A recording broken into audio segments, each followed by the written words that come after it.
Professor صاحب، ایک سوال موصول ہوا ہے کہ آپ نے کسی بیان میں کہا کہ بندوں کا حق اللہ کے حق پر مقدم ہے۔ سوال یہ ہے کہ عام طور پر ہم علماء سے سنتے آئے ہیں کہ اللہ کا حق بندوں کے حق پر مقدم ہے، اس کی وضاحت فرمائیں۔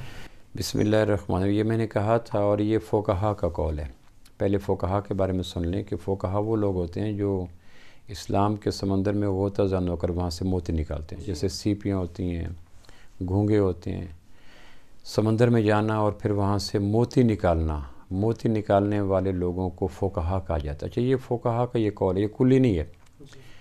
اس کی پہلے ایک دو چیزیں سمجھ لیں، پھر آپ کو فقہا کے اس قول کی گہرائی میں اور اس کی پاکیزگی میں اور اس کی ہمگیریت میں آپ کو اعتراف کرنا پڑ جائے گا۔ اللہ کا جو حق بندوں پر ہے وہ اللہ کی عظمت کی وجہ سے ہے۔ اگر اللہ کا حق ایک بندہ نہیں دیتا تو اللہ کی عظمت، قدرت، طاقت، بادشاہت، سلطنت، اس میں کوئی کمی نہیں آتی۔ ایک حدیث پاک میں آتا تم پہ سارے کے سارے فاسق فاجر بن جاؤ، نافرمان بن جاؤ، اللہ کی ذات کا انکار کرو، اللہ کی صفات کا انکار کرو، اللہ کی تعلیمات کا انکار کرو، اس ساری کی ساری کائنات فاسق فاجر بن جائے تو ایسا کرنے سے اللہ کے عظمت میں کوئی کمی نہیں ہوگی، چونکہ اللہ انسانوں کے رویوں کے بعد اللہ کی ذات میں اضافہ نہیں ہوتا۔ یعنی اللہ کے حقوق اللہ کی عظمت کی وجہ سے ہوتے ہیں، پہلی بات یہ ہے۔ لیکن اچھا، ایک سارے کے سارے دنیا کے لوگ مومن بن جائیں، عبد کامل بن جائیں، پھر بھی اللہ کی عظمت میں، ذات میں اضافہ نہیں ہوگا کہ سارے کے سارے جو لوگ مان رہے ہیں تو اللہ کی عظمت میں اضافہ۔ تو یہ بات اللہ کا جو حق ہے وہ اللہ کی عظمت کی وجہ سے ہوتا ہے، اور اللہ کا حق اگر پوری کائنات کے لوگ ادا نہ کریں تو عظمت گہنا لی جاتی ہے، اس میں کم نہیں ہوتا۔ اللہ اپنی ذات میں عظیم ہے، ازل سے ہیں، ابد سے ہیں، ذاتی عظمتیں ہیں، طاقتور، سب کچھ ذاتی ہے۔ اور اگر اللہ کی ساری ماننا شروع کر دیں تو بھی اللہ کی عظمت میں اضافہ کوئی نہیں ہوتا، چونکہ اللہ کی عظمت اپنی ذات سے ہے، ذاتی عظمت ہے۔ بندوں کا جو بندوں پہ حق ہوتا ہے، میرے اور آپ کے اوپر، بیوی کا شوہر پہ، دوست کا دوست پہ، ہمسائے کا ہمسائے پہ، مریض کا معالج پہ، یہ حق بندوں کا بندوں کی حاجت کی وجہ سے ہوتا ہے، عظمت کی وجہ سے نہیں ہوتا۔ اچھا، اگر بندوں کا حق ادا نہ کیا جائے تو نقصان کیا ہوگا کہ حاجت متاثر ہوگی۔ اگر میں ماں کو وقت پہ دوائی نہیں دیتا، میں اگر مریض کے علاج کے لیے پیسے نہیں دیتا، میں اگر غریب کی غربت حل کرنے کے لیے معاونت نہیں کرتا تو یا اس کا میٹر کٹ جائے گا، یا اس کی جان چلی جائے گی، یا اس کو شدید پریشانی ہوگی۔ تو بندوں کا حق بندوں کی حاجت کی وجہ سے ہوتا ہے، اور بندوں کا حق اگر ادا نہ کیا جائے تو یقیناً ان کی ذات کو نقصان ہوگا، ان کی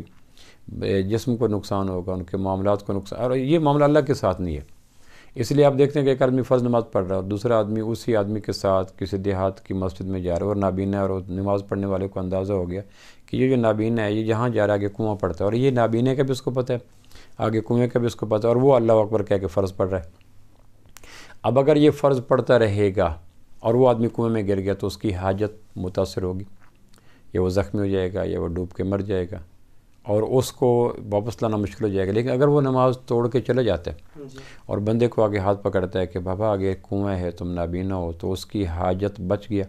اس لیے فقہا کہتے ہیں حق العبد مقدم علی حق اللہ، کہ کبھی کبھی بندوں کا حق ان کی حاجت کی وجہ سے اللہ کے حق پر فوقیت لے جاتا ہے، اور یہ بندوں کا حق بھی اللہ نے کہا ہے کہ ادا کرو۔ اس لیے اگر آپ دیکھیں کہ یہ فقہا کا قول اس اسلام کی روح اور تعلیمات کے عین مطابق ہے کہ بندوں کا حق اگر ادا نہ کیا تو ان کی اویس کرنی تابعی کیوں نہیں بن سکے، یا صحابی کیوں نہیں بن سکے؟ صرف ماں بوڑھی تھی، نابینا تھی، ایجڈ تھی۔ اگر وہ یمن سے کرن سے مدینہ آتے ہیں تو ماں کے لوک آفٹر کرنے والا کوئی نہیں، نگہداشت کرنے والا کوئی نہیں، کھانا پینا دینے والا کوئی نہیں، دھوپ سے چھاؤں پہ کرنے والا کوئی نہیں، کمبل ڈالنے والا کوئی نہیں۔ اور اگر مدینہ آتے ہیں تو صحابی بنتے ہیں، امنہ کے لال کی زیارت ہوتی ہے صلی اللہ علیہ وسلم، اور اگر نہیں آتے تو ماں بچ جاتی ہے لیکن صحابیت چلی جاتی ہے۔ تو آپ نے کبھی بھی اویس کرنی پر آپ صلی اللہ علیہ وسلم نے نقد نہیں فرمایا، ناراض نہیں ہوئے کہ تم کیوں نہیں ہے، اس لیے کہ اگر اویس آ جاتا تو حاجت متاثر ہو جاتی۔ پھر حضرت عمر اور حضرت علی کو فرمایا کہ اویس کے پاس جانا اور میری امت کے لیے دعا کروانا، تو وہ جو حاجت کو نبھانے کے لیے اویس نے قربانی دی، اس کو کمپنسیٹ پر یوں کیا، اس کی تکمیل یوں کی کہ حضرت عمر کو کہا کہ اویس ملے گا، کرن کا آدمی ہے، ہاتھ پہ داغ ہے، وہ ملے تو اس کو میری امت کے لیے دعا کروانا۔